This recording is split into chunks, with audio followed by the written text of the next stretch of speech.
പൂർവികർ പറഞ്ഞ ഒരു നിരീക്ഷണം പറഞ്ഞുകൊണ്ട് നമുക്കിന്ന് തുടങ്ങാം.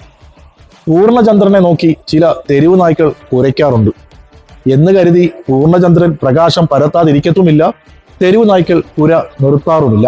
മരക്കൊമ്പിന്റെ ബലത്തിലല്ല, തന്റെ ചിറകിന്റെ ബലത്തിലാണ് താൻ ഇരിക്കുന്നതെന്ന് കരുതുന്ന ചില പക്ഷികളുണ്ട്.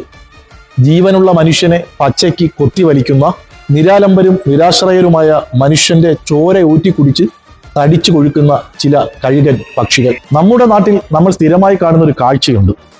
മാന്യമായി വസ്ത്രം ധരിച്ചു പോകുന്ന മനുഷ്യരെ കാണുമ്പോൾ ഒരു കാര്യവുമില്ലാതെ കുരച്ചുകൊണ്ടിരിക്കുന്ന കുറെ തെരുവ് നായ്ക്കളെ നമുക്ക് കാണാം. ഓടിക്കൊണ്ടിരിക്കുന്ന വാഹനത്തിന് പുറകെ ഒരു കാര്യവുമില്ലാതെ കുരച്ചുകൊണ്ട് ഓടുന്ന തെരുവ് നായ്ക്കളെയും നമുക്ക് കാണാം.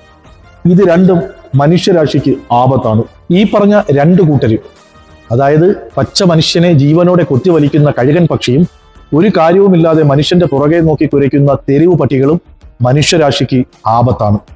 ഈ രണ്ടിന്റെയും സ്വഭാവമുള്ള ചില മനുഷ്യരൂപങ്ങൾ നമ്മൾ മനുഷ്യർക്കിടയിൽ ഉണ്ടാകും.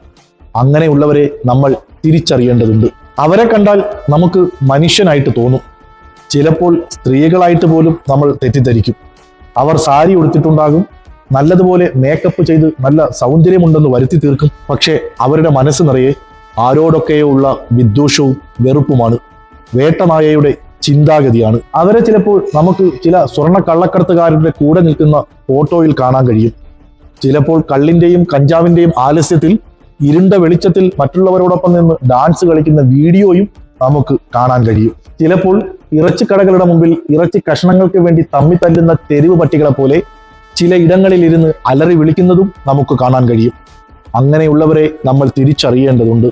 ആരൊക്കെയോ തന്ന എല്ലിൻ കഷ്ണങ്ങളുടെ നന്ദി കാണിക്കാൻ പാവം സഖാക്കളുടെ മേൽ കുതിര കയറുമ്പോൾ ഒന്നോർക്കുക, ഇങ്ങോട്ട് തരുന്നതെന്തും ഞങ്ങൾ താങ്ങും, അങ്ങോട്ട് വല്ലപ്പോഴും തിരികെ തരുന്നത് താങ്ങാനുള്ള കരുത്തുണ്ടോ എന്ന് സ്വയം ഒന്ന് പരിശോധിക്കേണ്ടതുണ്ട്.